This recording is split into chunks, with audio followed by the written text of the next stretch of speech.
La cure de rajeunissement de la piscine du cégep de Trois-Rivières est maintenant complétée. L'enveloppe du bâtiment, les systèmes de ventilation et de filtration, les vestiaires, pratiquement tout a été remis à neuf. Un projet évalué à près de 18 millions de dollars. Vous savez, une infrastructure comme une piscine de cette nature-là, on rénove ça une fois aux 40 ans. Donc, pour nous, c'était une opportunité justement d'apporter un changement à une infrastructure majeure.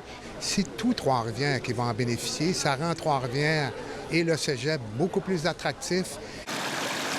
Le bassin sera dorénavant ouvert 12 mois par année. 60 des heures seront réservées à l'ensemble de la population trifluvienne. Le deal qui a été fait avec le cégep, c'est dit, nous, on va investir comme ville, mais on va investir pour qu'il y ait des heures pour la population. Mais selon un groupe de nageurs, la disponibilité des bassins intérieurs de la ville reste insuffisante. Les citoyens de Trois-Rivières ont maintenant accès à 3 piscines, au cégep, à l'UQTR et à plus petite échelle au pavillon de la salle. Néanmoins, cette dernière est en fin de vie. Si de la salle ferme, on va avoir un problème.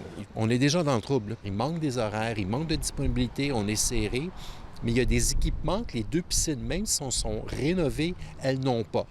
Par exemple, avoir un accès universel pour des personnes à mobilité réduite, des personnes âgées. La réouverture de la piscine du cégep permettra de désengorger celle de l'UQTR, mais ce comité citoyen réclame une véritable piscine municipale digne de ce nom. La ville envisage toujours la construction d'un complexe aquatique intérieur au parc Martin-Bergeron dans le secteur du Cap de la Madeleine, un projet estimé à 30 millions de dollars. Si c'est la ville seule, c'est sûr que ça ne se fera pas. Je suis très clair, là, on n'a pas les moyens de faire ça. La balle est dans le camp du provincial. Je sais que l'offre aquatique à Trois-Rivières, il faut constamment penser à l'augmenter. Comment l'augmenter? Donc, on est toujours prêt à analyser les projets. Jean-François Aubin a l'intention de demander une aide financière à Québec et rencontrera Jean Boulet à ce sujet avant la date limite de dépôt fixée au 22 juin.